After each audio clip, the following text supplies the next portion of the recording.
今次壞人一個嘅音樂班底就有 Jamie 作曲啦、填詞啦，咁編曲就係 Jamie 同 Anson Chan 啦，咁然後監製咧就係 Eric 同 Anson Chan。咁我覺得今次呢一首歌都係一個幾特別嘅緣分嚟嘅，因為其實個 demo 咧都係我嘅 pocket list 一段時間嘅，到今次出歌嘅時候就覺得喂係要出呢首啦咁樣。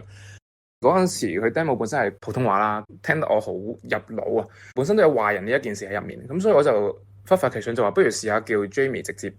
寫埋個詞。Jamie 好快就已經寫咗個廣東話詞啦，咁而亦都係極度襯，亦都極度適合，十分之喜歡今次呢個作品。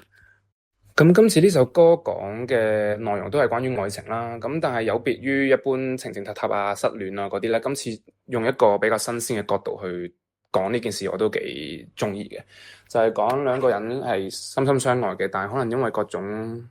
因素啦、現實嘅情況啦，導致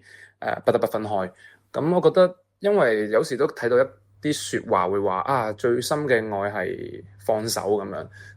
就算唔係屬於自己，但係你都希望佢幸福快樂咁樣。本身 Jamie 嗰份 demo 個壞人去延伸出嚟一件事，我又覺得幾得意咯。即係話係壞人咁，但係可能你如果做唔到，咁你繼續去用愛去綁住對方嘅話，咁可能嗰個先係壞人。一個比較少見嘅一個角度咯。咁所以今次個 MV 咧就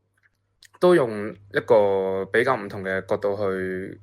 呈現啦，因為我自己本身聽呢首歌聽 demo 嘅時候，我有啲畫面同埋我覺得係一個好孤獨、好寂寞嘅一首歌。咁所以我拍嘅係一個男仔佢分咗手之後佢嘅一個狀態啦，一個人日常咁樣去過佢嘅生活，但係佢原來做緊嘅嘢全部都係本身同佢嘅另一半去做嘅，而佢最後選擇不打攪，因為佢知道佢繼續去打攪對方咧，都係一個自私嘅行為嚟嘅啫。